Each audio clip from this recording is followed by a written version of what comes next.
ఈరోజు పరమేశ్వర్ పాటిల్ పాదయాత్ర చేయాలని అనుకున్నాడు. ఏంటి కారణం? ఎందుకోసం ఆయన పాదయాత్ర చేయాలి, ఈ పార్టీని బలోపేతం చేయాలి, ముందుకు పోవాలి అని ఎందుకు అనుకోవాల్సి వచ్చింది? దానికి ఒక బలమైన కారణం ఉంటుంది. ఏది ఊరికే ఉండదు, తమాషకు ఉండదు. బీఆర్ఎస్ పార్టీ ఆశామాషిగా ఏదో తమాషకు రాజకీయాల కోసం పుట్టింది కాదు. రాజకీయమే అనుకుంటే మీ మధ్యలో కొంతమంది ఏడాకులపల్లి మిత్రుల్లో ఉన్నారని నాకు ఇంతకుముందు హరీష్ చెప్పినాడు. అప్పుడు నేను మంత్రిగా ఉండే టైంలో ఏడాకులపల్లికి వచ్చినాను. ఆ ఏడాకులపల్లి చెరువు ఇవాళ పడుచుకోకపోతే ఆ రోజు నేనే నిలబడి బ్రహ్మాండంగా చేస్తే ఇప్పుడు ఆ చెరువు అన్నం పెడతా ఉంది. మనకు అధికారం లేకపోవడమో, పదవులు లేకపోవడమో, రాజకీయాల కోసమో పుట్టిన పార్టీ కాదు ఇది.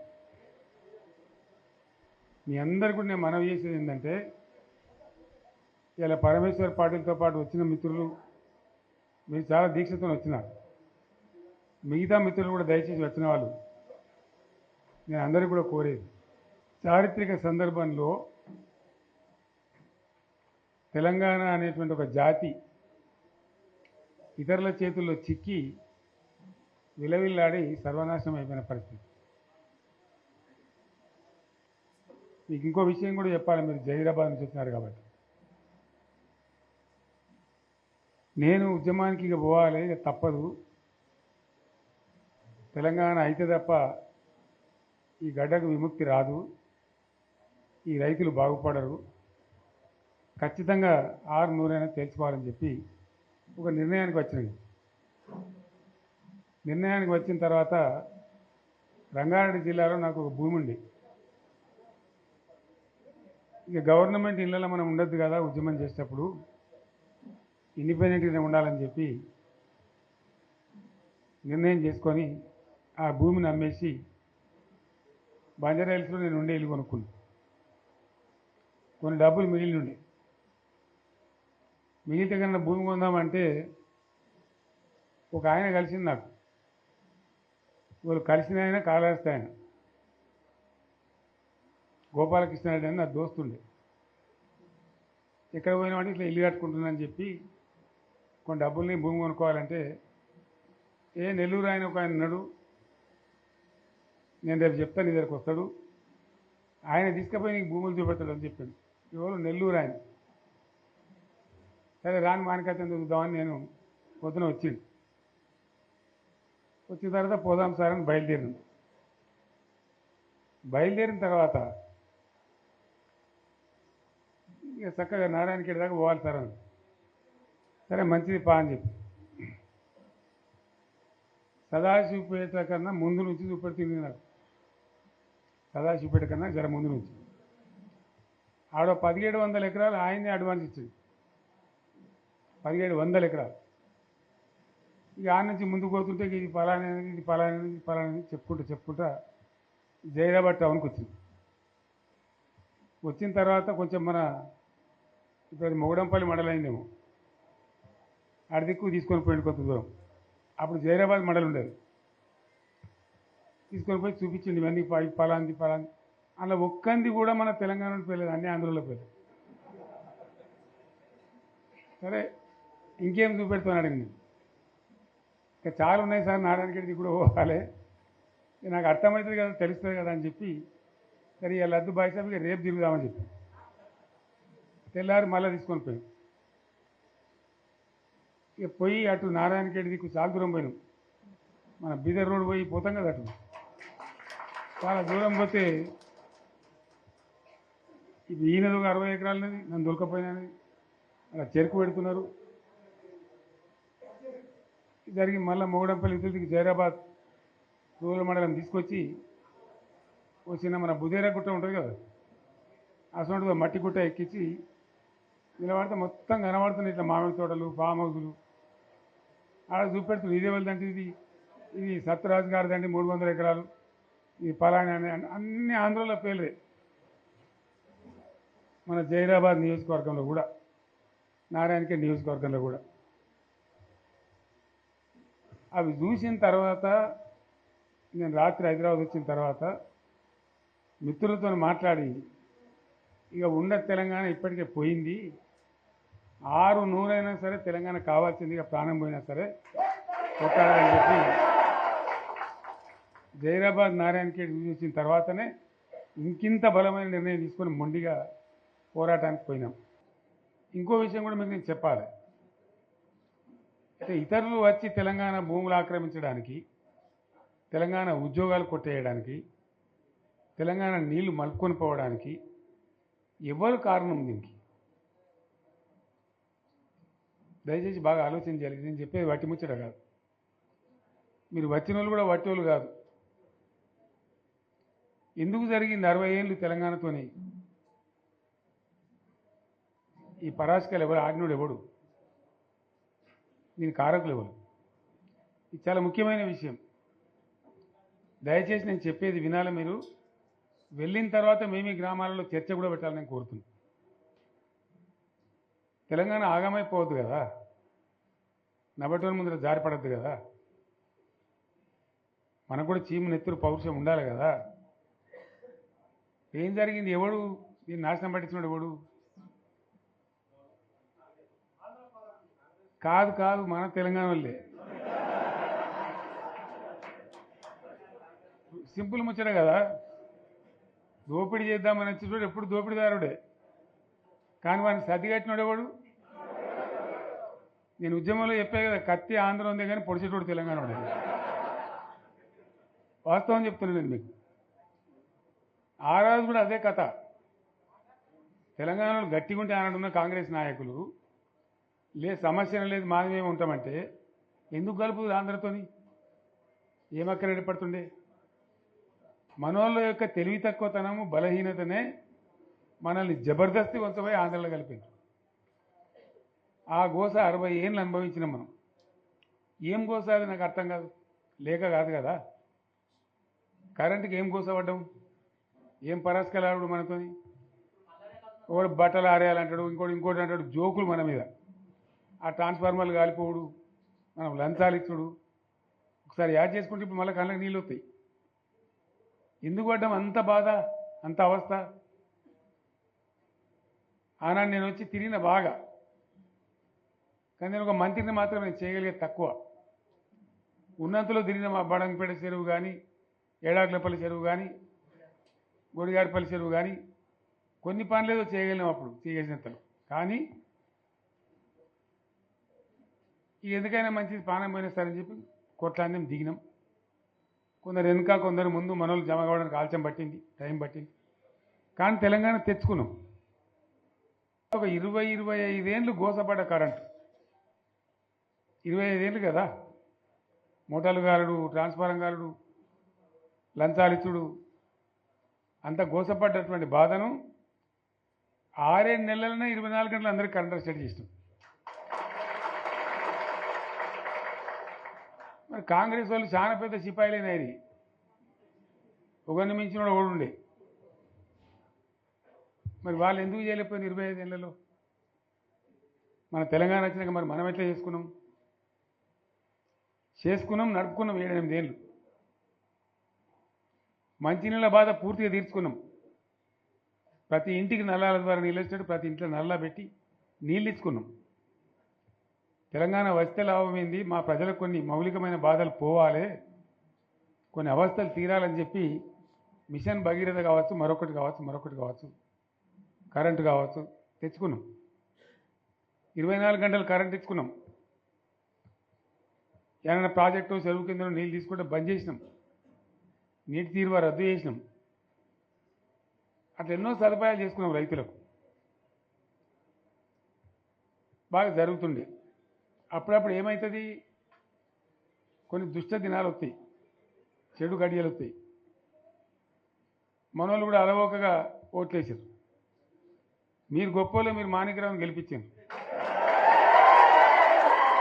కానీ కొన్ని నియోజకవర్గాలలో నేను చెప్పిన కూడా అప్పుడు మంది మాటలు పట్టుకొని మారమానం పోతే మళ్ళీ వరకు ఇల్లు కాలిపోతుంది, వీళ్ళని నమ్మితే అమాంతం మింగుతారు, మోసపోతాం. రైతు బంధుకు రామరామ అంటారు, దళిత బంధుకు జై భీమ్ అంటారు. వీళ్ళు ముంచుతారా నాయన అని చెప్పిన నేను. ఏమో మీ సంగతి ఎంతో చూద్దామని ఆయనతో వేసారు. వేసింది ఇరుకపోయారు, బాయిలో పడ్డారు, అయిపోయి ఉన్నాయి అన్ని వీక్ అయిపోయి. మళ్ళీ మొదటికి వచ్చానా కైలాసం ఆడలో పెద్ద పాము మింగినట్టు అయింది మళ్ళీ. అంతే కదా, గ్యారంటీగా మంచిగా సంసారం జరుగుతుంది. ఇద్దరు తువ్వకొచ్చినాం, రైతులు ఇంత ముఖం తెలివి అవుతుండ్రి, ఇంత బాకీలు కట్టుకుంటుండ్రి. ఎంతోమంది పాపం సిటీలు వేసుకుందరు, ఏదో వేసుకుందరు. రైతు బంధు పైసలు పడితే ఎంత సంతోషం ఉంటుండే. ఆయన పోయిన ఇప్పుడు గంగలు గడిచిపోయింది. ఇప్పుడు వాడు ఇస్తాడో ఏడో భగవంతుని కనుక ఇచ్చినా కూడా మోసమే. ఏదో మళ్ళీ ఎలక్షన్ కోసం దానికోసం చేస్తారు తప్ప కడుపు నిండా ప్రేమను ఇచ్చేది గిట్లే ఉంటుందా? మనం ఉన్నప్పుడు కరోనా వచ్చింది. కరోనా వస్తే కూడా నేను రైతు బంధు ఆపలే. కరోనా వచ్చి రాష్ట్రానికి రూపాయి ఆదాయం రాకపోయినా వ్యవసాయం అయితే జరగాలి కదా, తప్పద్దని చెప్పి ఈవెన్ కరోనా ఉంటే కూడా రైతు బంధు ఆపలే. అంత ఒక నిర్ణయం తీసుకొని రైతాంగాన్ని నిలబెట్టాలని, కాపాడుకోవాలని చెప్పి ఒక 4-5 మంచి స్కీములు తెచ్చి వాళ్ళని కాపాడుకున్నాం. గౌరవంగా బతికిన రైతులు. ఒక ధీమా వచ్చినండి. రైతు బీమా పడితే ఎంతమందికి సాయం జరిగింది? గుంట భూమి ఉన్న కూడా మంచిగా సాయం జరిగింది, చిన్న రైతు కూడా సాయం జరిగింది.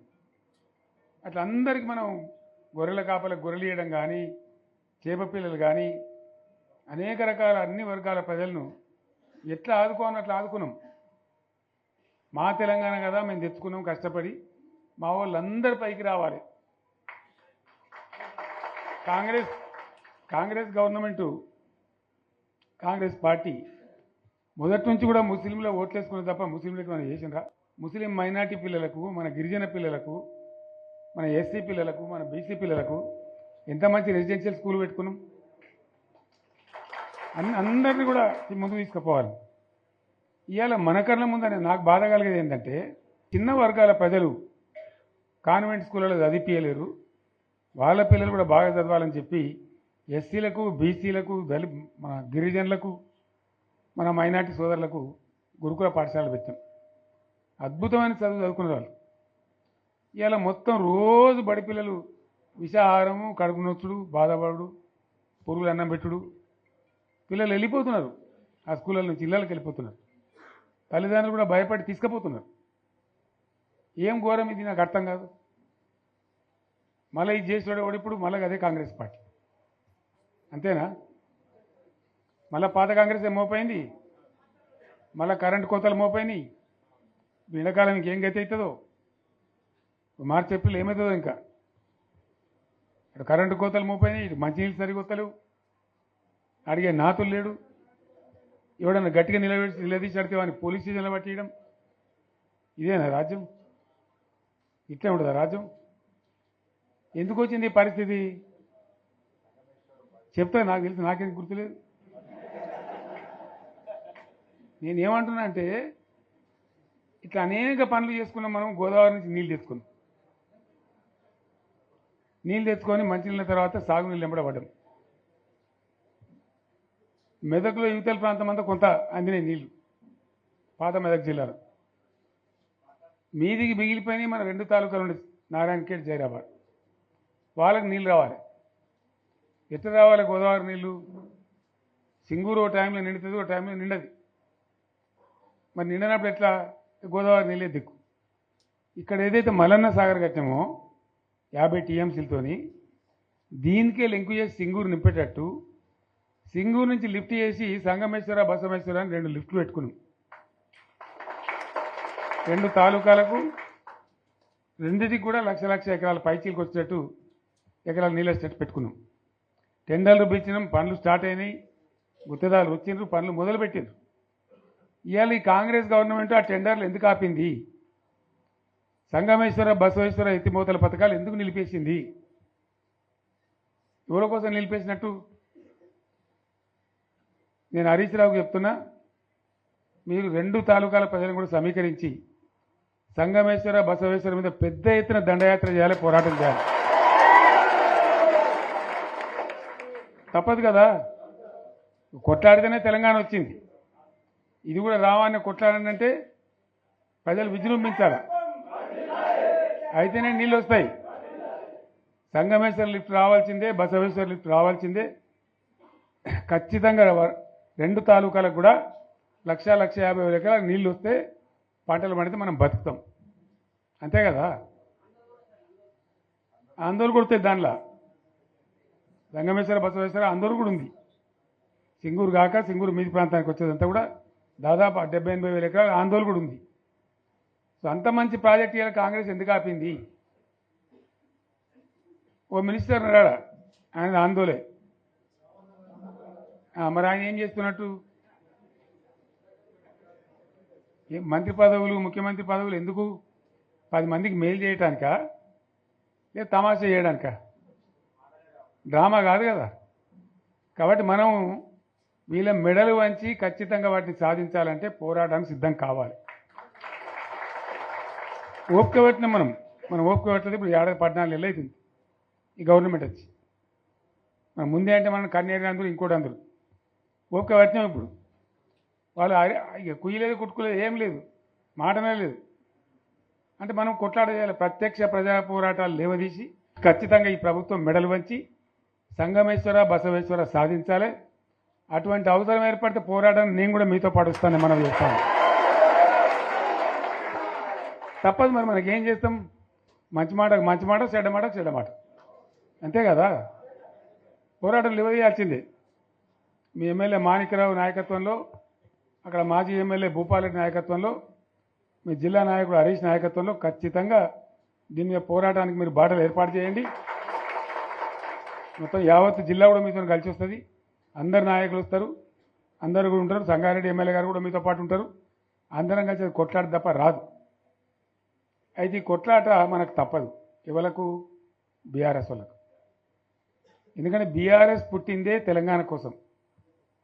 తెలంగాణ సాధించడం, తెచ్చిన తెలంగాణను లైన్లో పెట్టినాం మనం. మళ్ళీ ఇప్పుడు ఈ దరిద్రులు వచ్చి మళ్ళీ నాశనం పడుతున్నారు, అంతే కదా.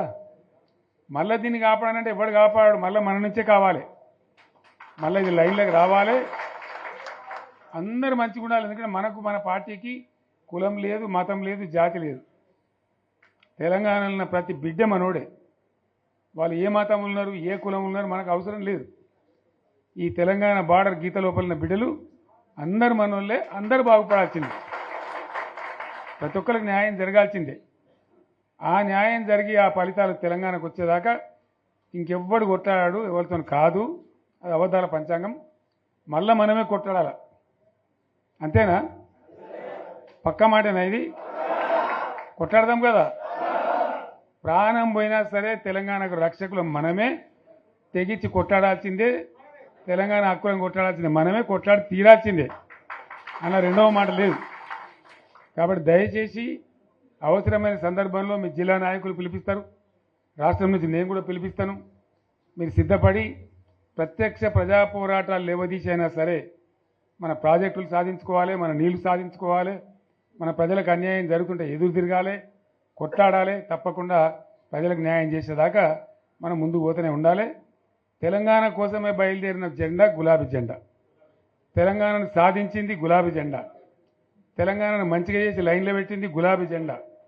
భారతదేశంలో నంబర్ 1 అనేక విషయాలలో చేసి సాధించి చూపెట్టింది గులాబీ జెండా.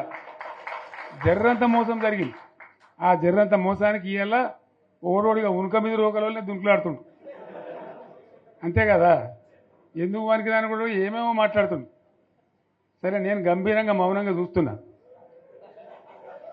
నేను కొడితే వట్టి కొట్టు నాకు అలవాట్లేదు కదా. నేను వెళ్ళినా అంటే మళ్ళీ భూకంపం పుట్టాలి. ఇక చూద్దాం ఎక్కడి దాకా చేస్తారో, వీళ్ళ కథ ఏందో చూద్దాము. మనోళ్ళందరూ కూడా ప్రతిపాదిస్తుంది ఏంటంటే, 1 సంవత్సరం జరిగిపోయింది. సంగమేశ్వర ఆన్నే పన్నది, బసవేశ్వర ఆన్నే పన్నది, పాలమూరు ఎత్తిపోతల పథకం ఆన్నే పన్నది, కాళేశ్వరం అట్లా ఎండబెడుతున్నారు. ఇవన్నీ అన్యాయాలని. కాబట్టి ఫిబ్రవరి నెలాఖరులో ఒక పెద్ద బహిరంగ సభ పెట్టాలి, వీళ్ళ కథ చూడాలి అనేది జరుగుతూ ఉంది. కాబట్టి మీరు కూడా పెద్ద ఎత్తున దయచేసి ఆ సభకు కదిలి రావాలి. అంత దూరమే ఉండదు. తెలంగాణ శక్తి ఏందో మరొకసారి చూపించి వీళ్ళ మెడలు వంచి ఇప్పుడు సాధించాలి. భవిష్యత్తు కోసం కూడా కొట్టాడకు మనం సిద్ధంగా ఉండాలి. ₹1 కోటి భూమి ఇప్పుడు 50 లక్షల కాడికి వెళ్ళాడు.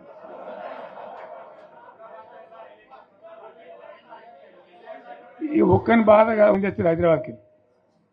అందులోకి ఇద్దరు ముస్లిం సోదరులు వచ్చారు.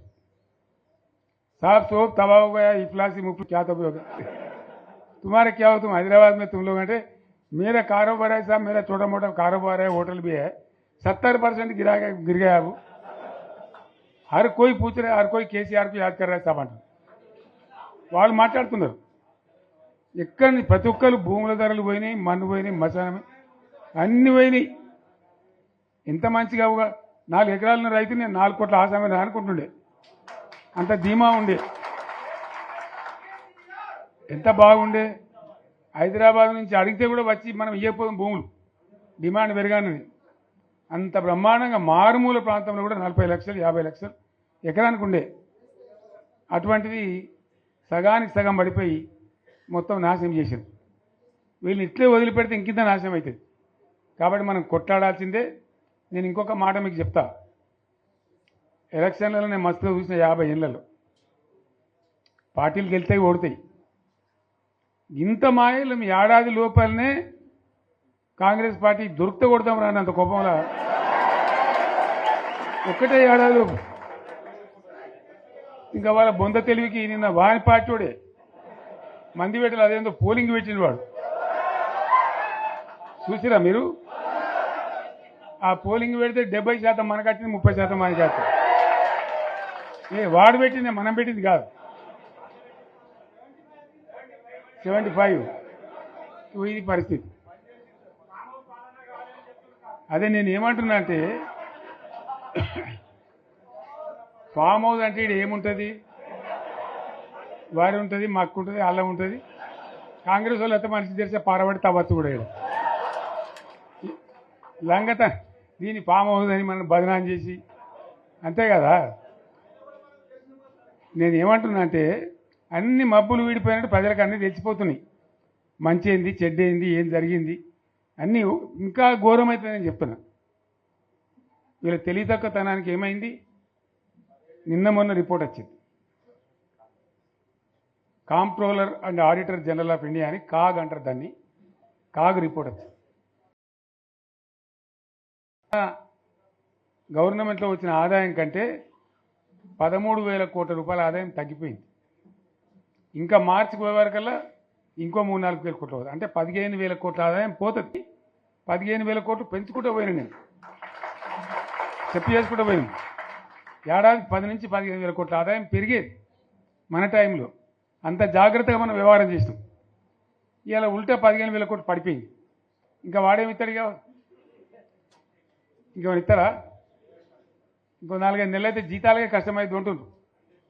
అందరు పెండింగ్ పెట్టి రిటైర్ అయిన దొరుకుతలు పైసలు మీరు చూస్తాను కదా పేపర్లలో. సో ఆ విధంగా రాష్ట్ర ఆర్థిక పరిస్థితిని కూడా దివాలా తీయించారు. ఇవాళతోనేం కాదు, 100కు 100% ఇప్పటికే ప్రజల నిర్ణయానికి వచ్చిండ్రు. డెఫినెట్గా రాబోయే గవర్నమెంట్ మనదే అని అనుమానం కూడా అవసరం లేదు. ఏమాత్రం అనుమానం అవసరం లేదు. ఆ విధంగా పరిస్థితి ఇప్పటికే తయారై ఉంది. కాబట్టి దయచేసి నేను మీ అందరినీ కోరేది, మీకు మంచి ఎమ్మెల్యే ఉన్నాడు మాణిక్రావు గారు. ఆయన నాయకత్వంలో మంచిగా పనిచేసి మంచిగా ముందుకు పోయి చాలా చక్కగా మంచి ఫలితాలు భవిష్యత్తులో సాధించాలి. పరమేశ్వర్ పాటిల్ గారికి, వారు వెంట వచ్చిన మిత్రులకు నేను ప్రత్యేకంగా ధన్యవాదాలు చెప్తా ఉన్నా. ఇటువంటి కార్యకర్తలు, ఇటువంటి నాయకులే పార్టీకి పట్టుకొమ్మలు, తెలంగాణ జాతి రత్నాలు. తెలంగాణకు ప్రమాదం వచ్చిందన్నప్పుడల్లా ఇటువంటి బిడ్డలే ఎక్కడో లేచి నిలబడి మళ్ళీ మా తెలంగాణని ఆ సోయి చూపెడతా ఉన్నారు. మీరు నడిచిన 140 కిలోమీటర్ల పాదయాత్ర వృధా పోదు. ప్రజలందరూ మిమ్మల్ని చూసిండ్రు. దాంగా తోపంట కూడా మీతో ఎంతోమంది మాట్లాడిండ్రు, అడిగిండ్రు మిమ్మల్ని ఎందుకు పాదయాత్ర ఎత్తున్నది. మీరు కూడా అందరికి చెప్పిండ్రు, అంతే కదా. మీకు కూడా అర్థమైంది ప్రజలు ఎంత వ్యతిరేకం ఉన్నదనేది. సో ఆ రకంగా మీ పాదయాత్ర వృధా పోదు, మీ కష్టం వృధా పోదు. తప్పకుండా రాబోయే రోజుల్లో విజయం మనదే. అయితే మన విజయం మన కోసం కాదు, అది తెలంగాణ విజయం కావాలి, తెలంగాణ ప్రజల విజయం కావాలి, తెలంగాణ రైతుల విజయం కావాలి.